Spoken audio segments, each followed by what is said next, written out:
Mandatory documents अब मैं आपको बता रहा हूँ। लोग पूछते हैं भाई आईटीआर होनी चाहिए आपके पास, फेक नहीं चलेगी, ध्यान रखना। ये ई वेरीफाई करता है, ये ऑटोमेटिकली वेरीफाई कर लेता है भाई आप इनको।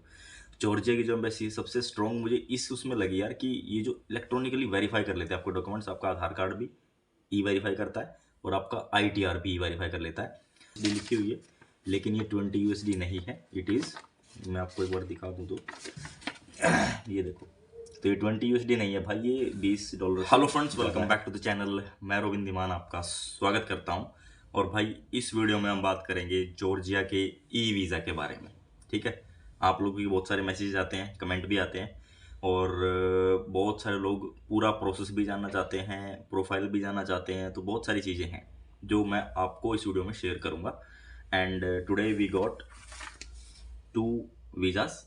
ठीक है, जॉर्जिया का वीज़ा लेने के लिए आपको क्या करना पड़ेगा, क्या आपकी प्रोफाइल होनी चाहिए, तो ऐसा ही कुछ मैं आपको इस पूरी वीडियो में डिस्कस करूंगा। इनकी प्रोफाइल में मैं आपके साथ डिस्कस करूंगा कि क्या इनकी प्रोफाइल थी, अगर इनकी प्रोफाइल पे वीज़ा आ सकता है तो आपका भी आ सकता है, किस प्रोफाइल पे नहीं आएगा वो भी मैं आपको इस वीडियो में बताऊंगा।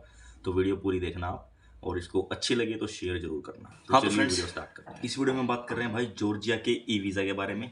बहुत सारे लोग इसमें भी कंफ्यूज है। पहले तो वो पूछते हैं कि भाई जॉर्जिया का ई वीज़ा है कि स्टिकर वीज़ा है। भाई जॉर्जिया दोनों ही सर्विस प्रोवाइड करता है आप लोगों को।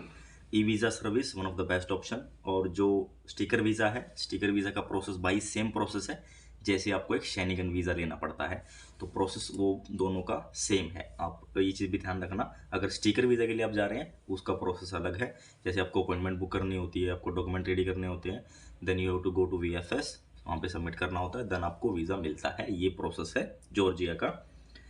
और ई वीज़ा, तो भाई ये देखो, ये 2 वीज़ा आए हैं। ये वीज़ा लेने के लिए आपको कहीं नहीं जाना है। ठीक है, आप खुद ब खुद इस चीज़ को कर सकते हो। वो कैसे करना है मैंने वीडियो ऑलरेडी बना रखी है कि कैसे आप लोग इसको कर सकते हो। एंड अभी मैं आपको बता रहा हूँ कि इसका प्रोसेस पूरा क्या है, क्या पूरा प्रोसेस है इसका, कैसे आप लोग इसको कर सकते हो। तो भाई ई वीज़ा लेने के लिए सबसे पहले आपको कुछ मैंडेटरी डॉक्यूमेंट्स हैं, वो मैं आपको बता रहा हूँ वो क्या क्या है। और इसका स्टेप 2 स्टेप में ये होता है। फर्स्ट स्टेप पहले कंप्लीट करने के बाद आपको ईमेल आएगा, देन आपको इस ईमेल पे पेमेंट करनी है नेक्स्ट स्टेप के लिए, देन आपको नेक्स्ट स्टेप कंप्लीट करना है, देन सबमिट कर देना है। ये ऑनलाइन प्रोसेस है इसका। तो भाई ये ई वीज़ा के प्रोसेस में आपको कहीं जाना नहीं होता, और सिंपली आपको ऑनलाइन जाना होता है और वेबसाइट पे आपको इन्फॉर्मेशन डाल के अप्लाई कर देना है। तो अभी मैं आपसे सबसे पहले तो ये डिस्कस करता हूँ कि भाई आप लोगों को किन को अप्लाई करना चाहिए, किन को अप्लाई नहीं करना चाहिए। तो देखो भाई, अगर आपका फ्रेश पासपोर्ट है, ठीक है, कोई आपका कोई ट्रैवल हिस्ट्री नहीं है, कुछ नहीं है, और आपके अकाउंट में बैलेंस पड़ा है 2 से 2.5 लाख रुपए, तो अप्लाई करने का फ़ायदा नहीं है। क्यों? क्योंकि भाई ट्रैवल हिस्ट्री नहीं है, this is the main reason. अगर आपकी ट्रैवल हिस्ट्री है और आपके अकाउंट में 2 से 2.5 लाख रुपए पड़ा हुआ है, दैट मीन्स आपको ये वीज़ा मिलने का चांस बहुत ज़्यादा है। समझ गए मेरी बात? अब आपका बैलेंस हाई है, बैलेंस यू कैन सी, अगर आपके अकाउंट में है मोर देन 5, 6 और 7, देन आपका फ्रेश पासपोर्ट भी है, तो भी आप इस वीज़ा को अप्लाई कर सकते हो। चांसेस आर देयर कि आपको वीज़ा मिल जाएगा। और अगर आपसे 2 से 3 कंट्री की आपकी ट्रैवल हिस्ट्री है, मैं बताता हूँ। अगर आप जैसे रशिया ट्रैवल हो ई वीज़ा पे, आप दुबई ट्रैवल हो ई वीज़ा पे, 2 वीज़ा आपके पास हैं, अगर ये 2 वीज़ा हैं आपके पास, तो भी आपका चांस बढ़ जाएगा वीज़ा मिलने का। या तो आपके पास यूएई का वीज़ा हो, या फिर आपके पास रशिया का वीज़ा हो, या आपके पास जॉर्जिया का वीज़ा आर्मेनिया का वीज़ा हो, उज़्बेकिस्तान का वीज़ा हो, कोई ई वीज़ा होना चाहिए आपके पास। ये सीक्रेट मैं आपको बता रहा हूँ, जो कोई नहीं बताता, वो होना चाहिए। तो भाई इसमें आपके चांस बढ़ जाएंगे 100%। कोई भी वीज़ा नहीं, एम्बेसी वीज़ा नहीं देती भाई।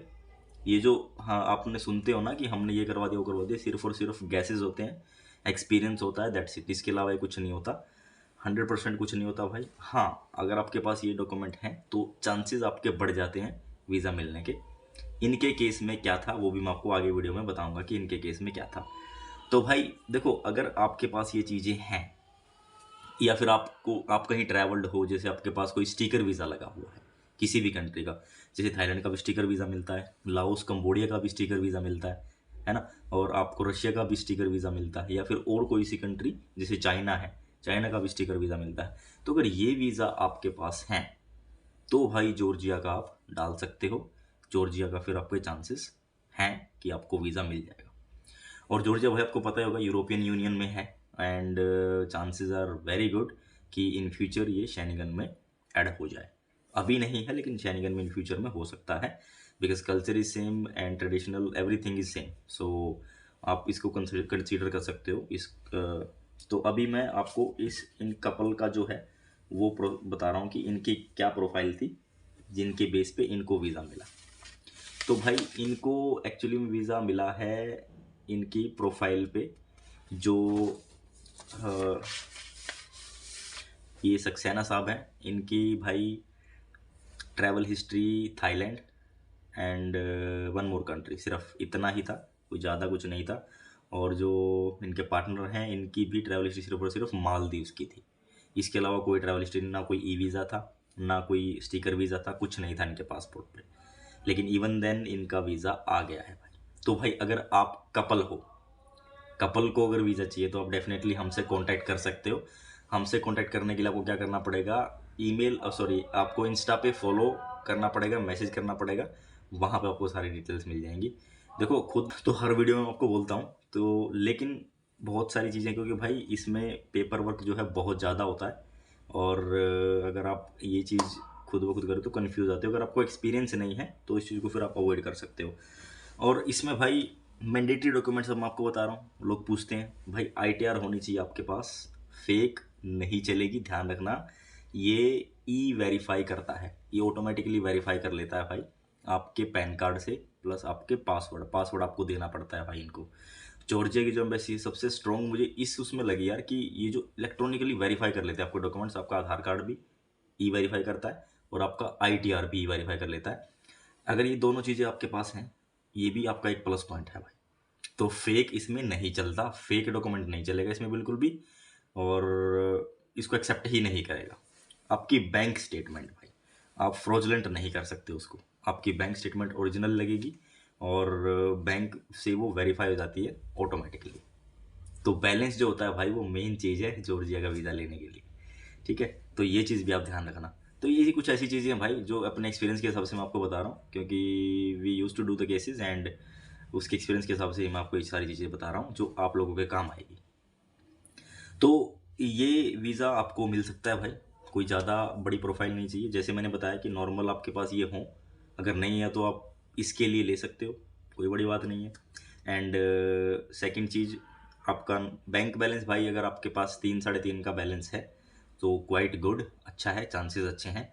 कोई स्टिकर वीज़ा है तो भी चांसेस अच्छे हैं, कोई ई वीज़ा है तो भी चांसेस अच्छे हैं। ITR आपके पास होनी चाहिए, आपकी बैंक स्टेटमेंट आपके पास, मैंने बैलेंस बता दिया, और आपका जो आधार कार्ड है ये ई वेरीफाई कर लेता है सही है कि नहीं। तो मेनली डॉक्यूमेंट ये हैं। इसके अलावा भाई एक इन इसमें एडिशनल डॉक्यूमेंट होते हैं जो हम देने होते हैं। तो उसमें भाई आपकी ट्रैवल हिस्ट्री आ जाएगी, ठीक है। उसमें आपका कोई सर्टिफिकेट है, एजुकेशन सर्टिफिकेट, वो आ जाएगा। होटल बुकिंग आ जाएगी, आपका इंश्योरेंस आ जाएगा, इनका इंश्योरेंस हमने लगाया था, और आपके भाई कवर लेटर हो गया, वो भी अब इसमें अटैच करते हैं। और सारी चीज़ें होती हैं, होटल बुकिंग, आइटनरी, सब कुछ हम इसमें अटैच करते हैं। इनके प्रोफाइल में हमने सब कुछ अटैच किया था, तो तब जाके इनका वीज़ा आया है। और सबसे इम्पोर्टेंट चीज़ इनकी क्या थी भाई, एक्चुअली इन्होंने फ़्लाइट्स जो थी वो इन्होंने ऑलरेडी बुक कर रखी थी, बट इनके पास वीज़ा नहीं था, and they are very confused. वो इधर घूम रहे थे उधर घूम रहे थे, बट इनको कोई सर्विस नहीं मिली अच्छी सी। Then he contacted us, and यहाँ पे आके इनका काम हो गया भाई, and they are very happy about it, ठीक है। तो कन्फ्यूज़न बहुत सारा था इनका, but now they are very happy because उनकी जो फ़्लाइट थी उसके पैसे बच गए हैं, and they can travel easily now. So और इसमें मैं आपको यार ये एक चीज़ दिखा दूँ जो कि आप लोग पूछते हैं भाई। देखो इसमें जो वीज़ा फ़ी है वो 20 USD लिखी हुई है, लेकिन ये 20 USD नहीं है, इट इज़, मैं आपको एक बार दिखा दूँ तो ये देखो, तो ये 20 USD नहीं है भाई, ये $20 से ज़्यादा है। ये एटलीस्ट 38 39 समथिंग USD कटता है, चार्जेस वगैरह वगैरह मिला के सारा। और वैलिडिटी भी आप देख सकते हो, इन्होंने भाई 4/3/2024 से लेकर 1/7/2024 तक इन्होंने जो वैलिडिटी है इसकी वीज़ा की वो आप देख सकते हो। ठीक है, तो बाकी डिटेल्स भाई सारी चीज़ें मैंने शेयर कर दी हैं आपको। आप लोगों को अब क्या करना है, यू नो वेरी वेल, क्योंकि पूरी वीडियो अगर आपने देख लिया भाई, ऐसी बारीकी से डिटेल कोई नहीं देगा, कोई नहीं शेयर करेगा, क्योंकि ये भाई सीक्रेट इन्फॉर्मेशन है, कोई नहीं बताता। But here you will be getting everything. तो अगर ये अच्छा लगे तो then you can share it, and then will be meeting in the next video.